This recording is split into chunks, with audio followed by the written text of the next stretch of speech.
Реката ни ја земаат, ќе сакам да се гради. А бе вода, народ страда за вода. Ние страдаме за вода, нема да се изпереме. А они што овој работа, тя не знам. Ние ќе имаме тие човеци програм големи. Ќе докарат го до терпање овдека, не друго.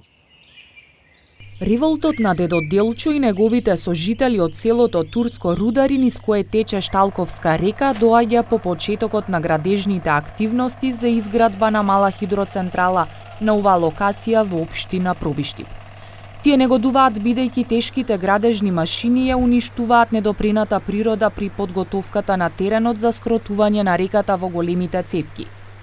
Исечените дрвја и растенија и соголините брегови сведочат за човековата деструкција.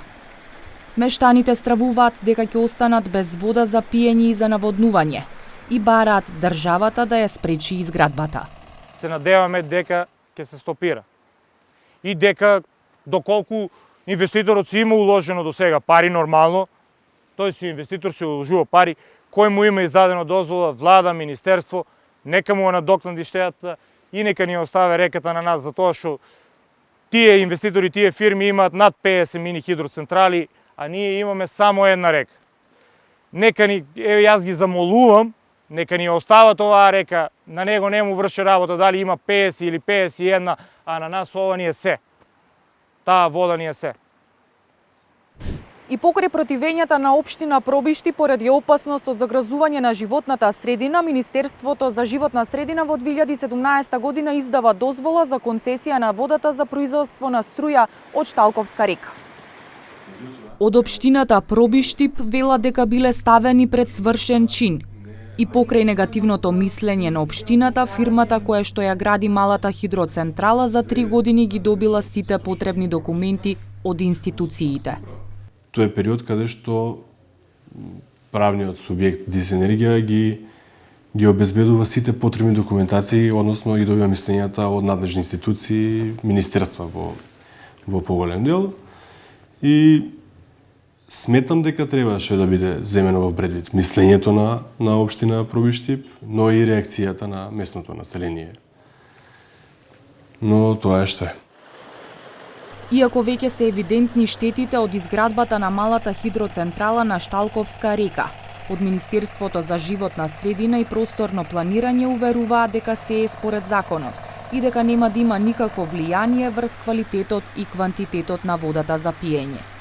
Со оглед на тоа што дозволата за користење на вода се издава под строго утврдени услови на начин утврден со Законот за води, и со тоа е строго одредено дека доделувањето и остварувањето на водното право не смее да доведе до негативни последици ниту за водата, ниту за природната околина. При издавањето на дозволата за правното лице се пропишуваат критериуми кои мора да се почитуваат и следат. Концесионерот е задолжен да ги превземе сите неопходни и современи технички мерки, да не дојде до нарушување на квалитетот на водата. Зад изградбата на малата хидроцентрала на Шталковска река стои скопската фирма ДИС Енергија, а нејзин управител е Владко Тоневски. Тој вели дека финансиската конструкција за изградба на малата хидроцентрала на Шталковска река е обезбедена од домашна банка. Во врска со водата за пиење сакам да ве информирам дека водоводот од кој се снабдува местното население со вода е над зафатот од каде малата хидроелектрана ќе ја зафати водата.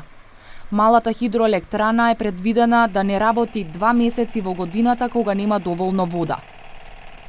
Давањето концесија за изградба на мала хидроцентрала на Шталковска река и покрај тоа што во одреден период од годината нема доволно вода за производство на струја укажува дека државата продолжува со нелогичните политики за експлоатација на реките. За малку струја се дозволува уништување на природата и се доведува во опасност нормалниот живот на жителите на Турско Рудари, кои што оправдано прашуваат кој ќе поднесе одговорност доколку останат без вода за пиење и за наводнување.